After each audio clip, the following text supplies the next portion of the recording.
ทีมชาติลาวของพวกเราจะได้แข่งขันนัดที่3ในวันที่15เดือน12 2024ที่จะมาถึงนี้พบกับทีมชาติฟิลิปปินส์สถิติพบกันนับตั้งแต่ปี2008จนถึง2018มีอย่างใดเฮามาเบิ่งนำกันวันที่21เดือน10 2008ในรายการเอเชียนแชมเปี้ยนชิพทีมชาติลาวของพวกเราสามารถเอาชนะทีมชาติฟิลิปปินส์ไปได้2-1นัดที่2ทีมชาติลาวพบกับทีมชาติฟิลิปปินส์แม่นทีมชาติลาวของพวกเราเสมอกับทีมชาติฟิลิปปินส์นัดนี้แม่นแข่งขันในวันที่24เดือน10 2010นัดที่3แม่นวันที่10เดือน9 2012ทีมชาติลาวสามารถเอาชนะทีมชาติฟิลิปปินส์ไปได้2-1เกมที่4ในวันที่29เดือน10 2013ทีมชาติลาวของพวกเรานี่เสมอกับทีมชาติฟิลิปปินส์3-3เกมที่5แม่นได้แข่งขันในรายการ AFC Challenge Cup วันที่22เดือน5ปี2014ทีมชาติลาวของพวกเรานี่เสียให้กับทีมชาติฟิลิปปินส์นี่0-2ต่อมาไม่ได้แข่งขันในรายการเอเชียนแชมเปี้ยนชิพวันที่22เดือน11ปี2014ทีมชาติฟิลิปปินส์นี่สามารถเอาชนะทีมชาติลาวของพวกเราไปได้ถึง4-1ต่อมาวันที่1เดือน12 2017ในรายการ Four Nation Tournament ทีมชาติลาวของพวกเราก็เสียให้กับทีมชาติฟิลิปปินส์นี่3-1และนัดล่าสุดในปี2018ก็คือวันที่3เดือน10 2018ในรายการแข่งขันนี่เป็นรายการ International Friendly Cup ทีมชาติลาวของพวกเรานี่ก็เสียให้กับทีมชาติฟิลิปปินส์นี่แม่น3-1สรุปแม่น8นัดหลังสุดเนาะทีมชาติลาวของพวกเราพบกับฟิลิปปินส์นี่แม่นทีมชาติลาวของพวกเรานี่ชนะ2ครั้งเสมอ2ครั้งแล้วก็เสีย4ครั้งส่วนทีมชาติฟิลิปปินส์ที่พบกับทีมชาติลาวของพวกเรานี่8ครั้งชนะ4เสมอ2และเสีย2ในช่วงปี2013คืนหลังไปนี่ประมาณ4แมตช์ถือว่าทีมชาติลาวของพวกเรานี่แม่นเฮ็ดได้ดีสามารถเอาชนะทีมชาติฟิลิปปินส์นี่ไปถึง2ครั้งแล้วก็เสมอ2ครั้งแต่หลังจากปี2013มาอาจจะเป็นปี2014 2018แม่นทีมชาติลาวของพวกเรานี่แม่นบ่สามารถชนะทีมชาติฟิลิปปินส์ได้เลยเหตุผลน่าจะมาจากทีมชาติฟิลิปปินส์นี่ได้รับการพัฒนาเรื่องวงการฟุตบอลของเขาเจ้านี่มาโดยตลอดและในปัจจุบันนี้แม่นนักเตะต่างชาติที่โอนสัญชาติบ่ว่าจะเป็นลูกครึ่งลูกเซี่ยวลูกซอดแม่นเขาเจ้าจะได้โอนสัญชาติมาแต่ยุโรปเพื่อมายกระดับทีมชาติฟิลิปปินส์ก็ถือว่าเห็นผลได้ชัดเจนและในนัดการแข่งขันที่จะพบกับทีมชาติลาวในวันที่15เดือน12 2024นี้เฮามาเบิ่งบรรดา5นักเตะของทีมชาติฟิลิปปินส์ที่จะมาปั่นป่วนทีมชาติลาวของพวกเฮาอย่างแน่นอนในนัดการแข่งขันนี้คนที่1มิสเตอร์ซิโกเบลลี่ใส่เสื้อหมายเลข20ตำแหน่งกองหลังน้ำหนักนี่61กิโลกรัมรวงสูงนี่170เซนติเมตรเกิดในวันที่27เดือน8ปี2000อายุของลาวกันในปัจจุบันนี้ก็น่าจะประมาณ24ปีลาวนี่แม่นถนัดตีนขวาปัจจุบันนี้แม่นเป็นนักเตะบานของทีมสโมสรนิวเม็กซิโกยูไนเต็ดลีกสำรองของประเทศอเมริกาสำหรับผลงานของซิโกเบลลี่กับสโมสรนิวเม็กซิโกยูไนเต็ดนั้นก็ถือว่ามีความเป็นไปได้สูงที่จะคว้าแชมป์ระดับสโมสรดังกล่าวเพราะว่าในปัจจุบันนี้สโมสรนิวเม็กซิโกยูไนเต็ดนี้แม่นอยู่อันดับที่1ของตารางคะแนนมี59คะแนนห่างจากอันดับ2ถึง7คะแนนมี52คะแนนจุดเด่นของซิโกเบลลี่นอกจากจะเฮ็ดหน้าที่กองหลังได้ดีและเราก็ยังมักขึ้นมาเติมเกมเวลาทีมที่ได้ลูกฟรีคิกหรือว่าลูกเตะมุมแม่นเรามักจะขึ้นมามีส่วนร่วมกับทีมเพื่อหวังประตูอันนี้ก็ถือว่าเป็นจุดเด่นของเรา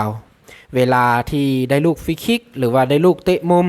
หรือว่าได้ลูกฟาวล์แม่นอย่างต่างๆสำหรับซิโกเบลลี่นี้ให้ทีมชาติลาวของพวกเรานี้จับตาเบิ่งให้ดีเพราะว่าเรามักจะขึ้นมามีส่วนร่วมกับเกมอาจจะลักษณะแบบว่าจะมาหล่อยประตูทีมชาติลาวลักษณะประมาณนี้คนที่2ไมโคลบาดิซิโมตำแหน่งกองกลางสูง168เซนติเมตรเกิดในวันที่13เดือน4ปี2000ถนัดตีนขวาปัจจุบันแม่นลิ้นให้กับสโมสรซานโจสลีกสำรองของประเทศอเมริกาเช่นเดียวกันสำหรับไมโคลบาดิซิโมนี้ค่อยคิดว่าลาวนี่น่าจะมายกระดับแดนกลางของทีมชาติฟิลิปปินส์นี้ได้อย่างแน่นอนในนัดการแข่งขันที่จะพบกับทีมชาติลาวของพวกเฮานี้จุดพิเศษของลาวในการลีนบาลแมนมีความขยันดุมั่นในการไล่บาลในแดนกลางถ้าหากว่าบุคคลใดก็ตามที่จะผ่านบาลจากแดนกลางมันก็ถือว่าเป็นงานที่ยากพอสมควรที่จะผ่านแดนกลางไปได้ถ้าหากว่าไผก็ตามที่จะลากบาลผ่านแดนกลางของทีมชาติฟิลิปปินส์นี้ไปแดนหน้าหรือว่าไปจบสกอร์ก็ถือว่ามีความยากพอสมควรเนาะเพราะว่าเรามีจุดเด่นอีกอย่างนึงก็คือว่าเรื่องการดวลตัวต่อตัวนี่แม่น เรามีความถนัดอยู่แล้วและมีความแข็งแกร่งพอสมควรและจุดพิเศษของเราอีกอย่างหนึ่งนั้นก็คือไปกับบานได้ดีและส่งบานให้หมู่นี่แบบเสียนสลาดแต่ว่าการจบสกอร์หรือว่าการยิงของเรานี่แม่นบ่ดีปานใดลักษณะก็แบบว่าค่อยเลี้ยงผ่านคู่แข่งได้ไปกับบานได้ส่งให้หมู่ได้แต่ว่าการจบสกอร์ของค่อยนี่แม่นยังบ่ทันดีปานใดสำหรับคนที่3แม่นสกอตต์ฟิลิปวูดตำแหน่งกองหลังสูง176ซมเกิดในวันที่7เดือน5ปี2000อายุ24ปีถนัดตีนซ้ายปัจจุบันแม่นลิ่นให้กับสโมสรเมืองทองยูไนเต็ดในไทยพรีเมียร์ลีกสำหรับสกอตต์ฟิลิปวูดนี้ก็ถือว่าเป็นนักกีฬาอีกคนหนึ่งที่ได้รับความไว้วางใจจากสโมสรเมืองทองยูไนเต็ดและในทีมชาติก็เช่นเดียวกันได้รับความไว้วางใจจากโค้ชและเพื่อนร่วมทีมเป็นอย่างดี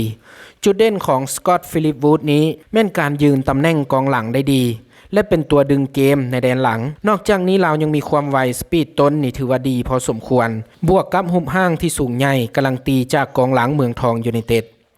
และเราก็ยังมี IQ สูงในเรื่องการจ่ายบอลให้กับเพื่อนร่วมทีมตอนที่เราย้ายไปเล่นกับเมืองทองใหม่ๆเรายังได้ให้บทสัมภาษณ์ว่าการที่ทีมมีกองหน้าที่ดีแม้นจะเห็นให้ทีมสโมสรดังกล่าวนั้นชนะแต่ถ้าหากว่ามีกองหลังที่ดีแม้นจะเห็นให้ทีมนั้นเป็นแชมป์ดังนั้นอยากให้ทีมชาติลาวของพวกเราก็ต้องได้ระวังสกอตต์ฟิลิปวูดนี้ให้ดีเช่นเดียวกันว่าเราจะเจาะเกมหรือว่าเจาะแดนหลังนั้นได้แบบใดสำหรับทีมชาติลาวของพวกเราในนัดที่จะพบกับฟิลิปปินส์นี้ถ้าสกอตต์ฟิลิปลงเป็นตัวจริงอยากฝากเตือนกองหลังทีมชาติลาวของพวกเราบ่ต้องดันเกมขึ้นมาสูงหลายถ้าหากว่าแดนหลังทีมชาติลาวของพวกเรานี้ดันเกมขึ้นมาสูงสกอตต์ฟิลิปวูดนี้จะเป็นตัวปั่นป่วนให้กับทีมชาติลาวของพวกเราได้อย่างแน่นอนและลาวจะส่งบานข้ามลายมาแดนหลังของทีมชาติลาวของพวกเราเพื่อให้หมู่ของลาวภายในทีมของฟิลิปปินส์นั้นแล่นซอดมาจบสกอร์ทีมชาติลาวของพวกเราอย่างแน่นอนดังนั้นทีมชาติลาวของพวกเราก็ต้องระวังสำหรับสกอตต์ฟิลิปวูดนี้อันนี้ก็ถือว่าเป็นไม้เด็ดของลาวสำหรับคนที่4มาร์ตินคิสเทนเซนกองหน้าตัวความหวังของทีมเกิดในวันที่22เดือน5ปี2002ถนัดตีนขวาลวงสูงนี่แม่น183ซมก็ถือว่าสูงสมควรในปัจจุบันนี้แม่นลีนให้กับทีม FK ลีกของประเทศนอร์เวย์สำหรับมาร์ตินคิสเทนซันนี้เรื่องประสบการณ์การเตะบาลของเรานี่บ่มีหยังที่ต้องน่าเป็นห่วงถึงว่าอายุยังน้อยก็ตามเฮามาเบิ่งจุดพิเศษการเตะบาลของเรานี่เป็นคนขยันหรือว่าดุมั่นในการแล่นหาซ่องเวลาทีมที่ได้บาลความหมายก็น่าจะประมาณว่าเวลาที่ทีมของฟิลิปปินส์นี้ได้บาลลาวนี่จะเฮ็ดหน้าที่กองหน้านี้แบบแล่นหาซ่องเพื่อให้เพื่อนร่วมทีมของเราเห็นซ่องแล้วส่งบาลให้เราเพื่อเราจะมาจบสกอร์คู่แข่งแต่ว่าเรานี่ก็ยังบ่ทันมีความคมปานใดเนาะเรื่องการจบสกอร์ของมาร์ตินคิสเทนซันนี่ก็อยู่ในระดับปานกลางทักษะเฉพาะตัวของเราแม่นมีความดุดันว่องไวไปกับบานได้ดีพอสมควรดังนั้นกองหลังทีมชาติลาวของพวกเราก็บ่ควรประมาทลาวเด็ดขาดจับตาเบิ่งลาวให้ดีสำหรับมาร์ตินคิสเทนเซนเพราะว่าในตอนนี้เราก็มีความมั่นอกมั่นใจอยู่ในระดับหนึ่งเพราะว่าในวันที่12เดือน12 2024นี้ทีมชาติฟิลิปปินส์นี่เปิดบ้านการต้อนรับมาเยือนของทีมชาติเมียนมาและในนัดการแข่งขันนั้นทีมชาติฟิลิปปินส์นี่เสมอกับทีมชาติเมียนมานี่ไปได้1-1และในนัดการแข่งขันนั้นเป็นทางมาร์ตินคิสเทนซันนี้เราก็ยังเป็นคนยิงประตูให้กับทีมชาติฟิลิปปินส์นั่นก็หมายความว่าตอนนี้นี่ทีมชาติฟิลิปปินส์นี่ลงแข่งขันไปแล้วนัดนึงและมาร์ตินนี่ก็เฮ็ดหน้าที่กองหน้าของทีมชาติฟิลิปปินส์นี่ได้ดีพอสมควรเพราะว่าเรานี่เป็นบุคคลที่สำคัญในการยิงประตูตีเสมอให้กับทีมชาติฟิลิปปินส์นี่เสมอเมียนมาในนัดนั้นและในนัดการแข่งขันนี้ที่จะมาพบกับทีมชาติลาวของพวกเรานี้นั่นก็หมายความว่าลาวนี่มีความมั่นอกมั่นใจแน่นอนดังนั้นก็ต้องขอฝากถึงทีมชาติลาวของพวกเราในแดนหลังควรหาวิธีแก้เกมแนวใดเพื่อปิดซ่องบ่ให้ทีมชาติฟิลิปปินส์นี่สอดซ่องบานนี่ระดับแดนหลังแดนกลางนี่ข้าเจ้าจะส่งบานให้มาแดนหน้านี่เพื่อให้มาร์ตินคิสเทนซันนี้ดังนั้นนี่เราต้องหาวิธีปิดเกมแก้เกมเพราะว่าในหลายเกมที่ผ่านมากับทีมชาติลาวของพวกเราในแดนหลังแดนกลางนี่ก็ถือว่ายังอยู่ในระดับปานกลางเพราะว่าทีมคู่แข่งหันขึ้นบานมาได้ดีพอสมควรแต่ว่าบางครั้งนี่คู่แข่งนี่ขึ้นบานมาบ่ได้ดีปานใดแต่ว่ากองหลังของพวกเรานี่ก็ยังลุดให้เห็นแบบง่ายๆดังนั้นควรไปปรับจุดนี้มาเบิ่งคนที่5ที่จะมาปั่นป่วนทีมชาติลาว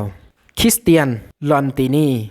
ตำแหน่งกองหลังเกิดในวันที่20เดือน9ปี1999ลวงสูงนี่แม่น186ซม ปัจจุบันนี้แม่นลีนให้กับสโมสรมาดูล่ายูไนเต็ดในลีกของประเทศอินโดนีเซียสำหรับคริสเตียนลอนตินีนี่แม่นลาวถนัดตีนขวาดังนั้นในเกมที่ทีมชาติลาวของพวกเฮาที่จะดวลกับทีมชาติฟิลิปปินส์นี้กองหน้าทีมชาติลาวของพวกเฮาก็ต้องได้ดวลกับคริสเตียนลอนตินีอย่างแน่นอนจุดเด่นในการลีนบานของลาวแม่นหนีบ่พ้นเรื่องการยืนตำแหน่งที่ดีการจ่ายบานที่สลาดหูมห่างที่สูงใหญ่แต่ว่าจุดอ่อนของลาวก็มีเส้นเดียวกันในเรื่องความไวนี่แม่นลาวบ่มีความไวพอปานใดสำหรับคริสเตียนลอนตินีถ้าหากว่าดวลกับบุญพระจันทร์บุญกองสุดยอดกองหน้าทีมชาติลาวของพวกเฮา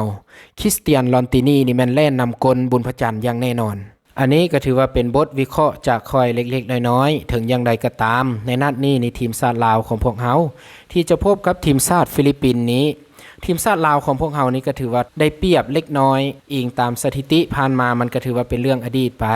แต่ว่าคอยอิงใส่ตัวนักเตะในปัจจุบันบวกกับแผนการเล่นบัดนี้ทีมชาติลาวของพวกเฮาก็ถือว่ามีความมั่นใจเต็มร้อยเส้นเดียวกันเพราะว่านัดล่าสุดก็คือมื้อวานนี้เนาะวันที่12 เดือน 12 2024ที่ผ่านมาหั่นก็ทีมชาติลาวของพวกเฮาก็ไปบุกจาวทีมชาติอินโดนีเซียถึงถิ่น3-3แต่ว่าถึงอย่างใดก็ตามถึงว่าเฮาจะได้เปรียบก็ตามในนัดที่จะพบกับฟิลิปปินส์นี้แต่ก็อยากให้ทีมชาติลาวของพวกเฮานี้จงลีนอยู่ในแผนของโค้ชแนวทางของโค้ชและมีสติให้หลายๆและสรุปรวมทีมชาติฟิลิปปินส์ในชุดนี้นี่แม่นเขาเจ้านี่แม่นยังบ่มีความโดดเด่นพอปานใดกำลังตีจากนัดล่าสุดที่เปิดบ้านเสมอกับทีมชาติเมียนมา1-1และค่อยกันยังได้สังเกตตื่มอีกว่าทีมชาติฟิลิปปินส์ในชุดนี้นี่กองหน้าของเขาเจ้านี่ยังบ่ทันตอบโจทย์พอปานใดทีมชาติฟิลิปปินส์ชุดนี้นี่แม่นจะมีความโดดเด่นนี่อยู่ในประมาณแดนกลางแดนหลังเป็นส่วนใหญ่เฮามาเบิ่งสถิติล่าสุดทีมชาติฟิลิปปินส์พบกับทีมชาติเมียนมามีดังนี้เริ่มเกมมาในช่วงเวลาทำอิฐเนาะในนาทีที่25เป็นทาง MM ลาวินเป็นนักเตะของทีมชาติเมียนมายิงประตูขึ้นนำให้ทีมชาติเมียนมาขึ้นนำฟิลิปปินส์นี่1-0หลังจากนั้นก็ถือว่าจบครึ่งเวลาทำอิฐทีมชาติเมียนมานี่เฮ็ดได้ดีได้บุกมาขึ้นนำเจ้าบ้านก่อน1-0สำหรับครึ่งเวลาที่2ทั้ง2ทีมก็ถือว่าได้มีการแก้เกมกันหลายพอสมควรและจนมาฮอดในนาทีที่71เป็นทางมาตินคริสเทนเซนยิงประตูตีเสมอให้กับทีมชาติฟิลิปปินส์เสมอกับทีมชาติเมียนมาไป1-1เฮามาวิเคราะห์และเบิ่งสถิติรวมของทั้ง2ทีมระหว่างทีมชาติฟิลิปปินส์พบกับทีมชาติเมียนมาทีมชาติฟิลิปปินส์นี่ยิงทั้งหมดนี่23ครั้งยิงเข้ากรอบนี่8ครั้งฟาวล์นี่9ครั้งได้ลูกเตะมุมนี่แม่น8ครั้งได้ลูกฟรีคิกนี่ถึง20ครั้งการครองบาลของทีมชาติฟิลิปปินส์นี่ถือว่าเหนียวแน่น61%เฮามาเบิ่งทีมเยือนทีมชาติเมียนมานี่ยิงทั้งหมดนี่เพียง8ครั้งยิงเข้ากรอบ4ครั้งเฮ็ดฟาวล์นี่16ครั้งยิงลูกฟรีคิกนี่แม่น11ครั้งเช่นเดียวกันได้ลูกเตะมุม1ครั้งได้ลูกฟรีคิกนี่11ครั้งได้รับบัตรเหลือง3บัตรการครอบครองบาลนี่แม่น 39%ก็ถือว่าต่ำกว่าทีมชาติฟิลิปปินส์อย่างเห็นได้ชัดเจนดังนั้นทีมชาติลาวที่จะพบกับทีมชาติฟิลิปปินส์นี่ก็ถือว่าความยากนี่ก็ถือว่ายังบ่ปานใดที่จะพบกับฟิลิปปินส์แต่ก็คือเฮาได้โอลมกันไปก่อนหน้านี้เนาะก็คือว่าอย่าประมาทดีที่สุดสำหรับข้อที่4นี่ก็ถือว่าบ่มีหยังหลายก็ถือว่าเป็นบทสัมภาษณ์ของเอลเบิร์ตครูฝึกของทีมชาติฟิลิปปินส์นี้เราก็ได้ให้บทสัมภาษณ์ว่าเรามีความเสียใจหรือว่ามีความเสียดายตัวนักเตะตัวหลักหลายๆคนที่ไปท้าแข่งอยู่ในลีกของต่างประเทศบ่ว่าจะเป็นไทยลีกเนาะและก็ล่าสุดก็เป็นเยอรมันลีกของเยอรมันก็ถือว่ามีนักเตะของทีมชาติฟิลิปปินส์หลายๆคนที่บ่ได้มายกระดับหรือว่ามาช่วยทีมชาติฟิลิปปินส์ในชุดนี้ล่าสุดก็ถือว่ามีผู้รักษาประตูจากบุรีรัมย์ยูไนเต็ดในไทยพรีเมียร์ลีกนั้นลาวก็มีรายชื่อติดทีมชาติแต่ว่าลาวนี่ขอโฟกัสกับสโมสรก่อนนอกจากนี้ก็ยังมีนักเตะที่ท้าแข่งอยู่ในบุนเดสลีกาของเยอรมันแล้วก็ยังมีหลายๆคนแต่ว่านักเตะฟิลิปปินส์ส่วนหลายนี่มันจะอยู่ในไทยลีกเป็นส่วนหลายดังนั้นเอลเบิร์ตก็ถือว่าเปิดใจก็ถือว่ามีความเสียดายเล็กๆน้อยๆแต่เราก็ยังว่าบ่เป็นหยังในตอนหน้าแม่นคอยเชื่อว่านักเตะทุกคนจะกลับมาช่วยทีมชาติฟิลิปปินส์อย่างแน่นอนทีมชาติลาวของพวกเฮาอยู่อันดับที่186ของโลกออกไปเยือนทีมชาติอินโดนีเซียอันดับที่125ของโลกและในนัดการแข่งขันนี้ทีมชาติลาวของพวกเฮาสามารถเฮ็ดได้แบ่งแต้มจากทีมชาติอินโดนีเซียได้ถึง1แต้มถือว่าเป็นสิ่งที่ดีและเป็นแต้มที่สำคัญอีก1แต้มของทีมชาติลาว ค่อยเคยบอกไปแล้วก่อนหน้านี้ถ้าหากว่าทีมชาติอินโดนีเซียจัดตัวผู้เล่นคือกับนัดที่พบเมียนมาและในนัดที่พบกับทีมชาติลาวของพวกเฮานี้ถ้าหากว่าทีมชาติฟิลิปปินส์บ่เอานักเตะที่โอนสัญชาตินี่ลงหลายทีมชาติลาวของพวกเฮาก็มีโอกาสชนะสูงและในที่สุดก็เป็นไปตามคาดตามที่คอยวิเคราะห์ถือว่าเป็นอีกหนึ่งความภาคภูมิใจของพี่น้องชาวลาวทั่วประเทศที่เห็นทีมชาติลาวของพวกเฮาเฮ็ดได้เกินคาดที่บุกไปเสมอกับทีมชาติอินโดนีเซียถึงถิ่น3-3และในเกมนี้ทีมชาติลาวของพวกเฮาอาจจะเฮ็ดได้ดีกว่านี้ซะด้วยซ้ำโดยการเอาชนะอินโดนีเซียเพราะว่านักเตะอินโดนีเซียหมายเลข7มิสเตอร์มาเซลิโนเฟอร์ดินานด์ได้รับบัตรแดงในนาทีที่69เห็นให้ทีมชาติอินโดนีเซียนี่เหลือผู้เล่นนี่10คนนับตั้งแต่นาทีที่70เป็นต้นมาแต่สุดท้ายแล้วช่วงเวลาที่เหลือทีมชาติลาวของพวกเฮานี่ก็ปิดจ็อบทีมชาติอินโดนีเซียบ่ได้และเวลาก็บ่เพียงพอที่จะเฮ็ดให้ทีมชาติลาวได้ประตูเพิ่มจบลงด้วยสกอร์นี้3-3ในนัดที่ลาวพบกับทีมชาติอินโดนีเซียทั้ง2ทีมได้สู้กันอย่างสุดมันเพราะว่าครึ่งเวลาทำอิฐทั้ง2ทีมนี้ได้ยิงกันปานลิ้นเกมและจบครึ่งเวลาทำอิฐทั้ง2ทีมเสมอกัน2-2และในเกมนี้ทีมชาติลาวของพวกเฮานี่เฮ็ดได้ดีเกินคาดที่สุดจากที่คิดว่าเฮานี่ต้องเสียแน่นอนในนัดนี้หรือว่าเสมอออกมาก็เป็นผลดีแต่สุดท้ายแล้วทีมชาติลาวของพวกเฮานี่มีโอกาสที่จะพลิกชนะซะด้วยซ้ำเฮามาเบิ่งผลการแข่งขันของทั้ง2ทีมว่ามีหยังเกิดขึ้นแน่เริ่มเกมมาได้9นาทีเป็นทางมิสเตอร์บุญพจันทร์บุญกองสุดยอดกองหน้าทีมชาติลาวของพวกเฮาได้ส่งบอลให้กับทางผู้สมบูรณ์ยิงประตูที่1ให้กับทีมชาติลาวของพวกเฮาขึ้นนำทีมชาติอินโดนีเซีย1-0ห่างจากนั้นเพียงแต่3นาทีก็คือในนาทีที่12เป็นทางแคดเด็กอาโลยิงประตูตีเสมอ1-1ให้กับทีมชาติอินโดนีเซียเสมอทีมชาติลาวของพวกเฮา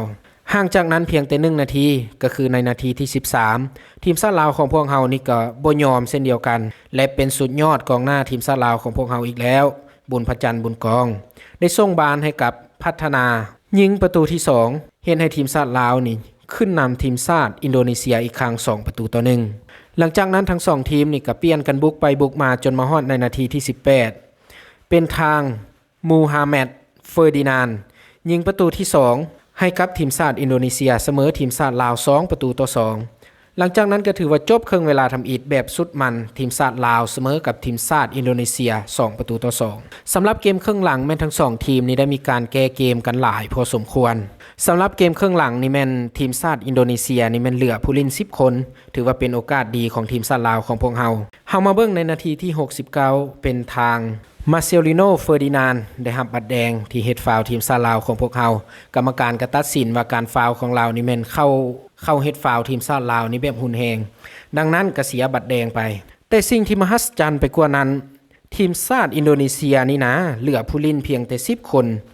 แต่เขาเจ้าก็ยังยิงประตูทีมชาติลาวของพวกเฮาได้ในนาทีที่72จากมูฮัมหมัดเฟอร์ดินานด์คนเก่าอีกแล้วยิงประตูให้กับทีมชาติอินโดนีเซียขึ้นนำทีมชาติลาวของพวกเฮาทั้งที่เขาเจ้ามีตัวผู้เล่นนี่10คนแต่ทีมชาติลาวของพวกเฮาก็ได้มีการแก้เกมจากโค้ชฮอกจุนโดยการส่งมิสเตอร์ปีเตอร์พันธวงศ์ลงมาและในการแก้เกมนั้นก็ถือว่าเฮ็ดได้ดีพอสมควรจนมาฮอดในนาทีที่77เป็นทางดามดลบลีกกองหลังทีมชาติอินโดนีเซียและปาดบานมาหน้ากรอบเขตโทษให้ปีเตอร์พันธวงศ์ยิงประตูเข้าไปเห็นให้ทีมชาติลาวนี่เสมอกับทีมชาติอินโดนีเซีย3-3หลังจากนั้นทีมชาติลาวของพวกเฮานี่ก็ยังมีเวลาที่จะยิงประตูได้เพิ่มแต่ทีมชาติลาวของพวกเฮาก็เฮ็ดบ่ได้และช่วงเวลาที่เหลือทั้ง2ทีมก็ถือว่าจบกันลงด้วยสกอร์นี้3-3เฮามาเบิ่งสถิติหลังเกมว่าเป็นแนวใดแน่ทีมชาติอินโดนีเซียเจ้าบ้านเนาะยิงไปทั้งหมดนี่แม่น24ครั้งยิงเข้ากรอบ9ครั้งเฮ็ดฟาวล์12ครั้งได้ลูกฟรีคิก9ครั้งได้ลูกเตะมุม9ครั้งได้ลูกฟรีคิกนี่แม่น11ครั้งได้รับบัตรเหลืองถึง3บัตรและได้รับบัตรแดง1บัตรแต่ว่าการครอบครองบอลของเขาเจ้านี่แม่นเหนียวแน่น67% สำหรับทีมชาติลาวของพวกเฮานี่แม่นยิงทั้งหมดนี่แม่น12ครั้งยิงเข้ากรอบ3ครั้งฟาวล์12ครั้งได้ลูกเตะมุมนี่5ครั้งได้ลูกฟรีคิกนี่แม่น11ครั้งได้บัตรเหลือง3บัตรคือกันแต่ว่าการครอบครองบอลของพวกเฮาทีมชาติลาวของพวกเฮาในเกมนี้ก็ถือว่ายังเฮ็ดบ่ได้ดีพอปานใดเพราะว่าครอบครองบอลได้เพียงแต่ 33% เท่านั้นเฮามาวิเคราะห์และทำความรู้จักกับทีมชาติฟิลิปปินส์แบบลึกซึ้งค่อยได้คัดเลือกมามีประมาณ5ข้อข้อที่1ความสำเร็จในอดีตถึงแม้ว่าทีมชาติฟิลิปปินส์นี่นะจะตั้งอยู่ใน เอเชียตะวันออกเฉียงใต้ก็ตามที่มีเพื่อนบ้านก็คือทีมชาติลาวไทยเวียดนามมาอย่างต่างๆนี่นิยมกีฬาฟุตบอลเป็นอันดับหนึ่งแต่ทีมชาติฟิลิปปินส์ในอดีตนี่แม่นเขาเจ้าบ่ได้นิยมเรื่องกีฬาฟุตบอลเลยเขาเจ้าจะนิยมกีฬาบาสเกตบอลกับกีฬามวยสากลและนี่จึงเป็นเหตุผลว่าเป็นหยังทีมชาติฟิลิปปินส์ในเมื่อก่อนนั้นเรื่องกีฬาเตะบาสนี่แม่นเขาเจ้านี่บ่ประสบผลสำเร็จพอปานใดและบ่มักที่จะพัฒนาเรื่องวงการฟุตบอลแบบจริงจังและทีมชาติฟิลิปปินส์นี่ก็ได้มีส่วนร่วมที่สำคัญในการแข่งขันในเอเชียก็มีแต่เอเชียนคัพในปี 2019 ที่เขาเจ้าเริ่มแข่งขันแบบจริงจังที่เขาเจ้านี่ได้ลีนฮอดรอบสุดท้ายขณะที่เอเชียนคัพก็ไปได้ไกลถึงอันดับที่4ในปี 2010 2012 2014 และปี 2018 เช่นเดียวกันซีเกมนี่มันได้อันดับที่4นี่มันทีมชาติอินโดนีเซียนี่ได้อันดับที่4ตอนปี 1991 เพียงเทื่อเดียวเท่านั้นข้อที่2ผลงานก่อนหน้านี้ของทีมชาติฟิลิปปินส์นี่แม่นบ่มีผลงานที่ดีพอปานใดก่อนหน้านี้แข่งขันนี่9เกมถือว่าเสียทั้ง9เกมและในปัจจุบันนี้นี่แม่นเขาเจ้าได้เซ็นสัญญากับโค้ชใหม่อย่างแอลเบิร์ตผู้จัดการทีมชาวสเปนเข้ามาคุมทีมแต่หลังจากที่ได้โค้ชใหม่เข้ามาคุมทีมผลงานของทีมชาติฟิลิปปินส์นี่ก็นับมือนับดีขึ้นเรื่อยๆและโค้ชคนใหม่ของทีมชาติฟิลิปปินส์นี้ก็กำลังเร่งวิธีการแก้ไขโดยด่วนที่สุดเพราะว่าในตอนนี้นี่กองหน้าของเขาเจ้านี่ยังบ่ดีพอปานใดเพราะว่าทุกครั้งที่ทีมชาติฟิลิปปินส์ไปอุ่นเครื่องหรือมีการแข่งขันในรายการใดก็ตามกองหน้าของทีมชาติฟิลิปปินส์นี้ยิงสกอร์บ่ได้ดีและบ่ได้ตามคาดหมายพอปานใดเฮามาเบิ่งส่วนสถิติที่พบกับทีมชาติลาวเฮามาเบิ่งสถิติของทีมชาติฟิลิปปินส์ที่พบกับทีมชาติลาวของพวกเฮา8นัดนั้นเขาเจ้าก็ชนะเฮาเพียงแต่4ครั้งแล้วก็เสมอ2เสีย2ใน8เกมหลังสุดว่าง่ายๆก็คือว่าโค้ชคนใหม่ของทีมชาติฟิลิปปินส์เข้ามานี่แม่นเราเล็งเราเห็นแล้วว่าจุดอ่อนของทีมชาติฟิลิปปินส์นี่แม่นกองหน้าส่วนกองหลังกองกลางก็คือเฮาได้วิเคราะห์ไปแม่นมีความสมบูรณ์หรือว่าก็ต้องมีการแก้ไขอีกเล็กน้อยแต่ว่ามันก็พอไปนำบ้านนำเมืองได้แต่ว่ากองหน้านี่ถือว่ายังบ่ทันผลิตผลงานที่ออกมาแบบถูกใจเราดังนั้นนี่นโยบายของเราในอนาคตนี่เราจะต้องได้โอ้ลมกับทางสมาคมฟุตบอลของทีมชาติฟิลิปปินส์นี้เพื่อดึงตัวนักเตะต่างชาติหรือว่านักเตะที่มีลูกครึ่งลูกเซี่ยวลูกซอดแล้วโอนสัญชาติมาลินให้กับฟิลิปปินส์ตัวนี้ก็ถือว่าเป็นเป้าหมายต่อไปของทีมชาติฟิลิปปินส์ได้ที่เขาเจ้าต้องการกองหน้าแบบเด็ดๆคมๆแต่ในนัดที่พบกับทีมชาติลาวในตอนนี้ก็ถือว่ากองหน้าของเขาเจ้าก็ยังบ่คมปานใดทีมชาติลาวของพวกเราก็ถือว่ามีโอกาสที่จะชนะได้สูงข้อที่3เอลเบิร์ตได้รับเซ็นสัญญากับทีมชาติฟิลิปปินส์นี่แม่นในกลางเดือน9ที่ผ่านมา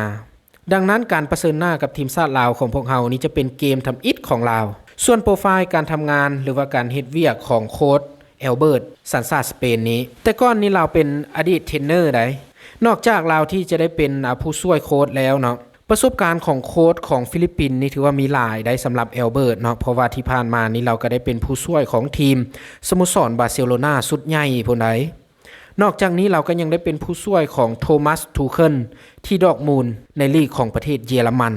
ผลงานเรานี่ก็ถือว่าเข้าตาทีมชาติฟิลิปปินส์แล้วทีมชาติฟิลิปปินส์นี่ก็จังได้ดึงให้เราเข้ามายกระดับเรื่องเทคนิคเป็นอย่างต่างๆแต่เราเห็นเราก็เต็มใจที่จะมาช่วยเรื่องประสบการณ์ของเราก็ถือว่าเฮาเว้าไปเนาะเป็นประสบการณ์เรื่องผู้ช่วยในระดับลาลิกาสเปนในระดับบุนเดสลิกาเยอรมันเรื่องเทคนิคเป็นอย่างนี้บ่ต้องเว้าถึงแล้วอยู่ที่นักเตะอย่างเดียวแล้วในตอนนี้นอกจากนั้นเราก็ยังได้ไปในหลายๆลีกบ่ว่าจะเป็นลีกของอิสราเอลลีกของจีนเราก็ยังได้ไปมาถือว่าเป็นผู้ช่วยและในปัจจุบันนี้ก็ถือว่ายังเป็นโค้ชของทีมชาติฟิลิปปินส์นอกจากนี้เราก็ยังได้เป็นโค้ชของทีมชาติเดนมาร์กนำอีกก่อนที่เราจะมารับตำแหน่งเป็นโค้ชของทีมชาติฟิลิปปินส์นี่เองเฮามาเบิ่งเทคนิคและสไตล์การเล่นบาสหรือว่าเทคนิคของโค้ชเอลเบิร์ตนี้เราจะเน้นเกมบุกเป็นส่วนใหญ่ระบบที่เรามักใช้นี่แม่น4-3-3และในการเล่น4-3-3นี่แม่นของเรานี่แม่นเราจะมักเล่นแบบสม่ำเสมอนะบางเทื่อก็จนจบฤดูกาลแบบบ่เปลี่ยนเรามักในระบบนี้เป็นชีวิตจิตใจเราก็ยังได้ให้บทสัมภาษณ์อีกว่าผลดีของการเล่นในระบบ4-3-3นี้มันจะเฮ็ดให้มีการปกปิดมิดฟิลด์2ตัวหลังหลังจากที่คู่ต่อสู้เฮามานี่แม่นกองหลังของเรานี่มันจะแข็งแกร่งเนาะเราว่าจะเราให้อันบทสัมภาษณ์แบบนี้แล้วปล่อยให้แดนหน้านี่มีตัวนักเตะถึง4คนสลับเปลี่ยนกันไปมาและเรานี่จะเฮ็ดแบบเกมบุกนี่แบบโจมตีแบบคู่ตัวนี้แม่น พวกเราเข้าใจบ่ลักษณะก็แบบว่าเราลิ้นในระบบ433นี้ตัวนี้นี่แม่นพวกเราต้องทำความเข้าใจอีกว่าการลิ้นระบบของเรานี่แม่นตามที่เราอธิบายแบบนี้นี่ค่อยก็พอเข้าใจแล้วว่าเราจะลิ้นและเราจะถ่ายทอดให้นักเตะฟิลิปปินส์นี่เข้าใจเรื่องการลิ้น2ระบบที่เราวางมาอาจจะเป็น433แต่ตอนตั้งรับเป็นอีกระบบนึงก็อาจจะเป็น433นี่แหละแต่ว่าเวลาที่ทีมชาติฟิลิปปินส์ขึ้นเกมนั้นเราจะลิ้นแบบสไตล์ยุโรปก็คือว่าให้กองกลางจาก433หันดันขึ้นไปเป็น5คนในลักษณะแบบนี้ค่อยอ่านเกมและวิเคราะห์ตามที่สไตล์การลิ้นของเราฮั้นในเมื่อเรามีจุดเด่นแบบนี้เราจังอยากได้กองหน้าที่คมนักเตะดีกรีระดับยุโรปเพื่อมาเสริมทีมชาติฟิลิปปินส์คือกำเฮาได้ลมกันในข้อที่3ที่ผ่านมาฮั้นโดยรวมก็ถือว่าโค้ชเอลเบิร์ตนี้ประสบการณ์สูงเนาะบ่ว่าจะเป็นยูบาร์เซโลนาดอร์ทมุนด์อิสราเอลเดนมาร์กจีนที่เหลือก็แม่นอยู่ที่ตัวนักเตะแล้วสำหรับวันที่14เดือน12 2024ได้มีการแข่งขัน2คู่สำหรับกลุ่ม A คู่ที่1แม่นได้แข่งขันในเวลา 17:30 น.อันดับที่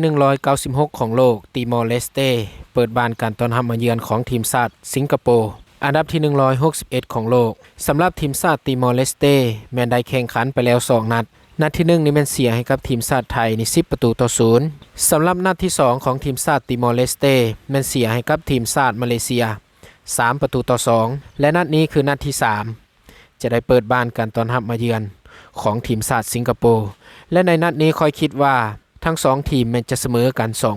2-2และสำหรับทีมเยือนอย่างทีมชาติสิงคโปร์แข่งขันไปแล้ว1นัดสามารถเอาชนะแคนเบเดีย2-1สำหรับคู่ที่2ของกลุ่ม A ไม่ได้แข่งขันในเวลา 20:00 น.อันดับที่97ของโลกทีมชาติไทยเปิดบ้านการต้อนรับมาเยือนของทีมชาติมาเลเซียอันดับที่132ของโลกทีมชาติไทยนี่ได้แข่งขันไปแล้ว1นัดชนะทีมชาติติมอร์เลสเต10-0นัดที่2แม่นมาพบกับทีมชาติมาเลเซียสำหรับสกอร์ที่คาดคิดระหว่างทีมชาติไทยพบกับทีมชาติมาเลเซียที่จะได้แข่งขันในวันนี้ค่อยให้ทั้ง2ทีมนี้มันเสมอกัน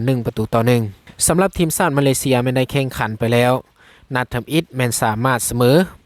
กับทีมชาติแคนเบเดียไป2-2และนัดที่2แม่นสามารถเอาชนะทีมชาติติมอร์เลสเตไปได้3-2และก็คือมื้อนี้วันที่14เดือน12 2024ทีมชาติมาเลเซียได้ไปเยือนทีมชาติไทยผลคาดคิดสกอร์ก็คือว่า1-1นั้นและในปัจจุบันนี้เฮามาอัปเดตตารางคะแนนของกลุ่ม A อันดับที่1นี่มันทีมชาติมาเลเซียแข่งขันไปแล้ว2นัดมี4คะแนนเสมอ1ชนะ1อันดับที่2เป็นทีมชาติไทยแข่งขันไป1นัดชนะ1นัดมี3คะแนนอันดับที่3แม่นทีมชาติสิงคโปร์แข่งขันไปแล้ว1นัดมี3คะแนนอันดับที่4แม่นทีมชาติแคนเบเดียแข่งขันไปแล้ว2นัดเสมอ1นัดและเสีย1นัดมี1คะแนนอันดับที่5แม่นทีมชาติติมอร์เลสเตแข่งขันไปแล้ว2นัดเสียทั้ง2นัดและประตูได้เสียของทีมชาติติมอร์เลสเตนี่ก็ถือว่านักหน่วง11ประตูคาดการผู้เล่น11ตัวจริงของทั้ง2ทีมระหว่างทีมชาติมาเลเซียและทีมชาติไทยเริ่มต้นจากทีมชาติมาเลเซียผู้รักษาประตูเริ่มจากฮาซิโอคูไซมิแดเนียลจิมมี่โดมินิกอาซิมวิลกินเอนดิกคัตตี้พาโลโจเซอามัดเฮามาเบิ่งผู้เล่น11ตัวจริงของทีมชาติไทยที่จะได้ลงสนามดวลกับทีมชาติมาเลเซียในนัดนี้เริ่มต้นจากผู้รักษาประตูของทีมชาติไทยน่าจะเป็นกรกฎมิสเตอร์เจมส์พันษาพาทิกสุพันษาอานันต์นิโคลัสมิเกลสันเดวิดสาลิงการอากาลพงศ์วินเลียมสำหรับทีมชาติลาวของพวกเฮาแม่นจะได้แข่งขันในมื้ออื่นวันที่15เดือน12 2024สำหรับกลุ่ม B นี้แม่นได้มีการแข่งขัน2คู่ทำอิฐแม่นแข่งขันในเวลา 17:30 น.ทีมชาติลาวของพวกเฮาพบกับทีมชาติฟิลิปปินส์ในนัดการแข่งขันนี้ค่อยคิดว่าทีมชาติลาวของพวกเฮานี่ได้เปรียบพอสมควรและสกอร์ที่คาดคิดนี่ค่อยคิดว่าทีมชาติลาวของพวกเฮาน่าจะเปิดบ้านการต้อนรับทีมชาติฟิลิปปินส์นี่สามารถเอาชนะได้ถึง3-1คู่ที่2แข่งขันในเวลา 20:00 น.ทีมชาติเวียดนามพบกับทีมชาติอินโดนีเซียเวียดนามแข่งขันไปแล้ว1นัดสามารถเอาชนะทีมชาติลาวไปถึง4-1สำหรับอินโดนีเซียแข่งขันไปแล้ว2นัดชนะ1นัดและเสมอ1นัดทีมชาติอินโดนีเซียนี้สามารถเอาชนะ ทีมชาติเมียนมาไปได้1-0นัดที่2แม่นทีมชาติอินโดนีเซียนี่สามารถเอาเสมอกับทีมชาติลาวไปได้3-3และนัดนี้ทีมชาติอินโดนีเซียได้ออกไปเยือนกับทีมชาติเวียดนามสกอร์ที่คาดค่อยคิดว่าทั้ง2ทีมนี้น่าจะกินกันบ่ลงและเสมอกันไป2-2และในวันที่15เดือน12 2024นี้ทีมชาติลาวที่จะพบกับทีมชาติฟิลิปปินส์นี้คาดการ11ตัวจริงที่โค้ช6จุนน่าจะส่ง11ตัวจริงของทีมชาติลาวของพวกเราลงดวลกับทีมชาติฟิลิปปินส์มีดังนี้เริ่มต้นผู้รักษาประตูมิสเตอร์แก้วอุดรอานันตสาเพชรดาวันอนุสรณ์พุทธไสยพัฒนาภูสมบูรณ์ไสยสิทธิ์บุญพจันทร์บุญกองพุทธลักษณ์สอนวิไลเฮามาเบิ่งตารางของกลุ่ม Bอันดับที่1เป็นทีมชาติอินโดนีเซียแข่งขันไปแล้ว2นัดชนะ1นัดเสมอ1นัดมี4คะแนนอันดับที่2เป็นทีมชาติเวียดนามแข่งขันไปแล้ว1นัดชนะ1นัดมี3คะแนนอันดับที่3เป็นทีมชาติฟิลิปปินส์แข่งขันไปแล้ว1นัดมี1คะแนนอันดับที่4เป็นทีมชาติเมียนมาแข่งขันไปแล้ว2นัดเสมอ1นัดเสีย1นัดมี1คะแนนอันดับที่5เป็นทีมชาติลาวของพวกเราแข่งขันไปแล้ว2นัดเสมอ1นัดและเสีย1นัดประตูลบ3มี1คะแนน